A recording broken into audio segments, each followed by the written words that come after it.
Why am I telling you all this? Because Satan's forbidden dream is to prove, with his cursed paws, to prove the most divine thing that there is. And in your view, what is the most divine thing that there is? The creation of men from nothing. Is that clear? Having created man from nothing. So let's go back to our conversation. Andiamo al nostro discorso. Satana, il progetto dell'anticristo, è esattamente So Satan, the project of the Antichrist, is exactly that of trying to attempt, when the time comes, and probably we are already there, of an assault on the creative principle of God, trying to create himself.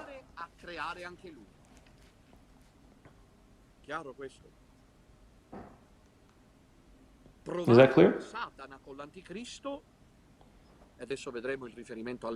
Satan with the Antichrist, as we shall see referring to the mark, wants himself to try to create.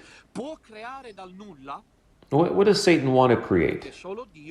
Can he create from nothing? No, absolutely not. Because only God possesses the creatio ex nihilo. And so, from where can Satan create? It is obvious. He can create from what already exists, from existing material. Now, if a person is disturbed by the devil, but prays, goes to Mass in union with Pope Benedict, receives communion, goes to confession, recites the rosary, uses holy water, the devil attacks, but sooner or later he must surrender. On the other hand, if a person is disturbed by the devil, gets tattoos, goes to concerts, those they call heavy metal concerts, then takes drugs, swears, goes to fortune tellers, the devil will take possession of that person. Why am I telling you all this? Because the devil, from the time of times, has possessed this dream of creating man, the counterman, or if you will, the post-human. He has had to wait for a long time, in which, after the Annunciation of the Gospel, one would return to the times of the most complete paganism. Tell me if we're not already there. Tell me if we're not in that time, post-Christian time, with a Bergoglio that asked the grandmother priestess in Canada to invoke the spirits. Do you understand? And with that Satanist cupola that is present in the Vatican, what do they do in the Vatican? Do you think they're praying to the Holy Mother? They are celebrating black masses with transversal accomplices. I don't have to go too far in the past if I mention the feast, the gay party that took place in the Vatican walls, in the chambers of the Cardinal so-and-so. I'm not afraid to speak clearly about the cardinals. I have nothing to lose. It is a difficult last name from the Milan area. Coco Palmerio. You understand? Cardinal Coco Palmerio. No one talks about him anymore. Because he's very powerful. Do you understand? He has money, therefore he can silence people. They have found, as the information was leaked, a gay party in the Vatican made by the cardinal prefect of a congregation that I don't know of.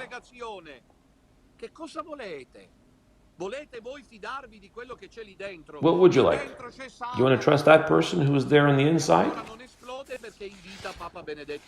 They have Satan on the inside. Still, it's not exploding because Pope Benedict, who sacrificed himself, is still alive. Benedict XVI sacrificed himself. Why? He sacrificed himself because he remained there. For example, I believe I would have left in any case.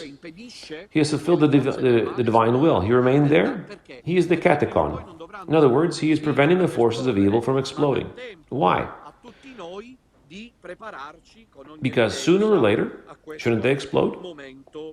Yes, they have to explode, but this gives us time to prepare, in all evidence, to this moment of definitive confrontation. So, Satan has understood that this is the time, so to speak, of the decisive moment. There is a countdown. 10, 9, 8, 7, 6, 5, 4, 3, 2, 1, 0.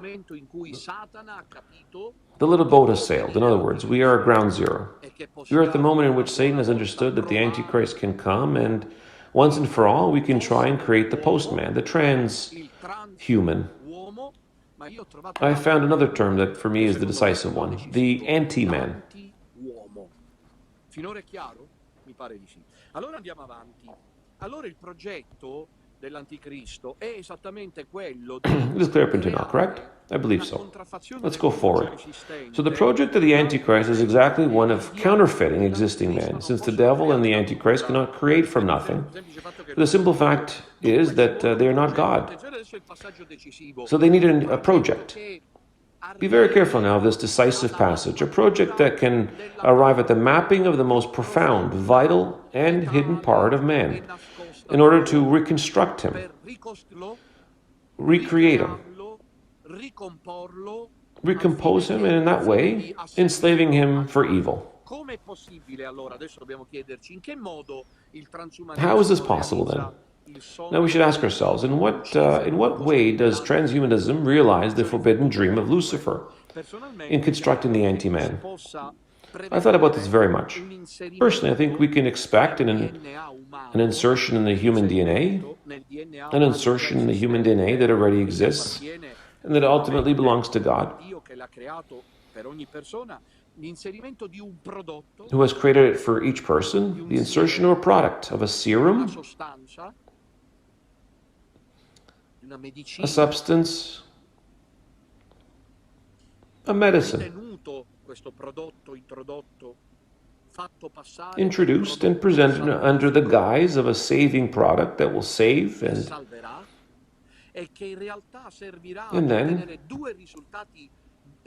then in reality will be used to obtain tremendous results by Satan. In my opinion, we should be ready. I don't know if we are living already in these times, or if they're awaiting us. This serum, this product introduced in human DNA, will have disastrous results. The first one, in time, let's say in 10 years, the decimation of the world's population. And why is Satan interested in decimating the world's population through global lobbies? Why? Because he hates man. Satan hates man. He hates him. He wants him dead. You understand? The hatred that Satan has towards every human being is incalculable. So we take much pleasure in seeing the human population decimated because of a product introduced into human DNA that will reduce the human lineage.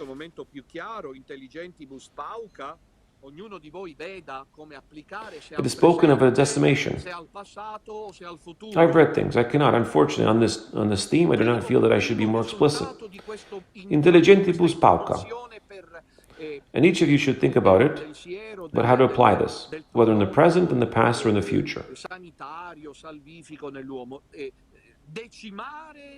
The first result of the introduction of the serum, of the medical product, a healing product in men, is that of the decimation of the world population in the space of a couple of years.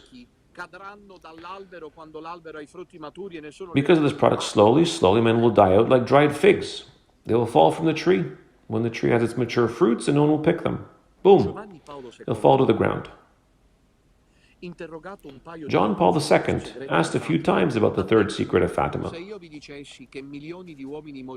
He said, if I said that millions of men would die in very little time, and that the living would envy the dead, would you believe me? This was stated by John Paul II at Fulda in Germany in 1980. He was in Germany for a pastoral visit and declared this about the third secret of Fatima. Did they know something? Did they know something?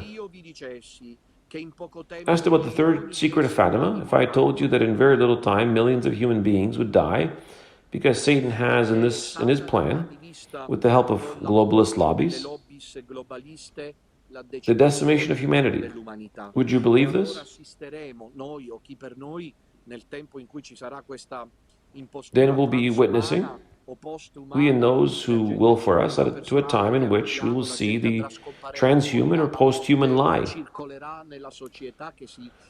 the decimation of humanity. People will die on the streets.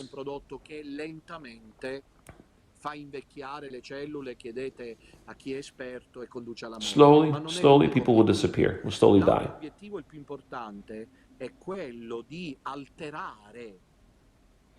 Death will circulate in society, which has sold itself to this product of salvation, that in turn is a product that slowly contributes to cellular aging.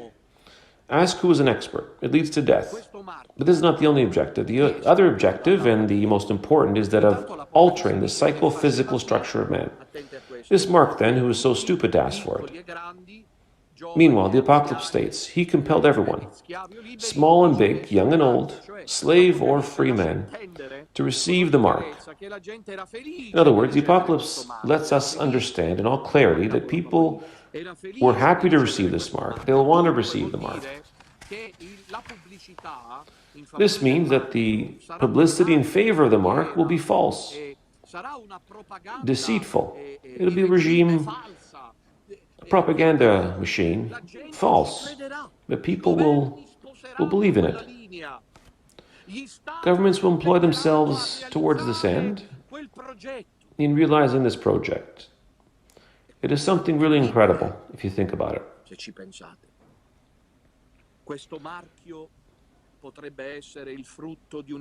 This mark could be the fruit of an emergency that doesn't exist, created ad hoc, in front of which only men and women who are enlightened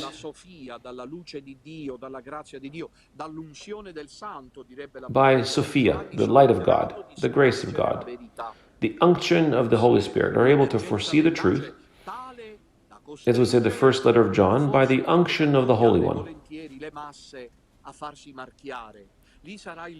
Such a false emergency to force or to make the masses willing to volunteer to let themselves be marked, that will be the pain of the priests and that are according to the heart of God, those priests, those few. Just think of Catherine Emmerich saying that there will just be the 100 of them in the whole world who try to make people open their eyes. But will realize there's nothing they can do. They will suffer very much. This mark will compel the masses to receive it, and it will penetrate it in the most profound part of the human system.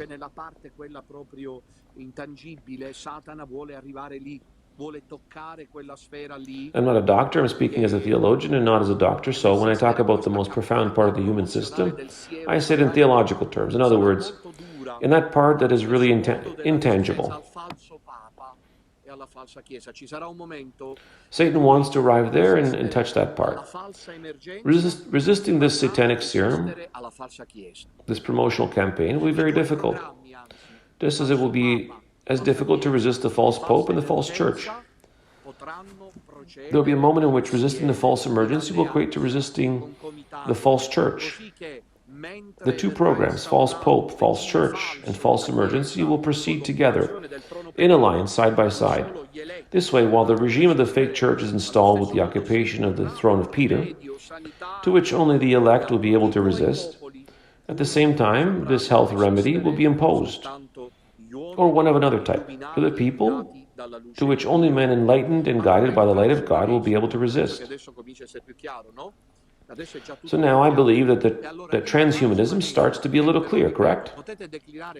Now everything is clear, and transhumanism, which I repeat, can be related with posthumanism or anti-humanism,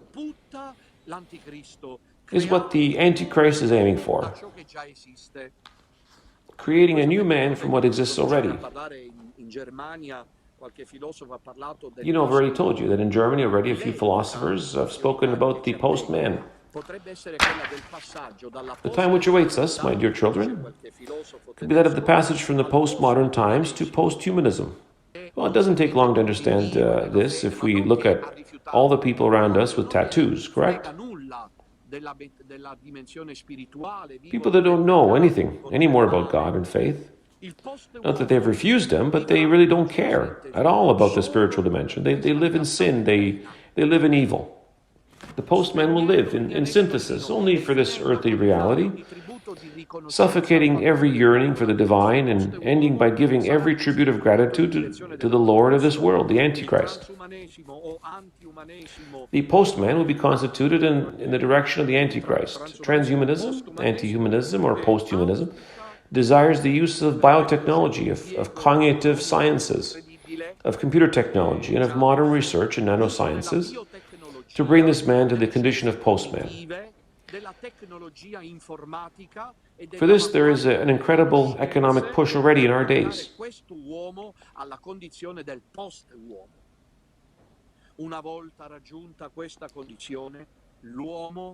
Once man has reached this condition, he will cease being man.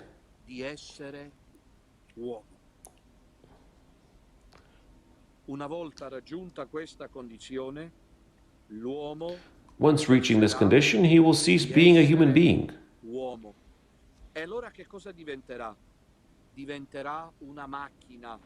And then what will he become? He'll become a machine. He'll become a machine, immune to death, or so they will make him believe, and immune from all the intrinsic weaknesses of the human condition. We are still in the pre-post-man phase, so let's resign ourselves. In other words, we will die, we will suffer, we have pains, and so on. The last objective of the post-man is that of becoming like God. And here you can see in all evidence is the Antichrist matrix. The world would be inhabited, according to this dream, of the Antichrist by transhuman beings, posthumans, anti-humans, that will resemble perfect machines, finally enabled for an immortal and pseudo-divine existence.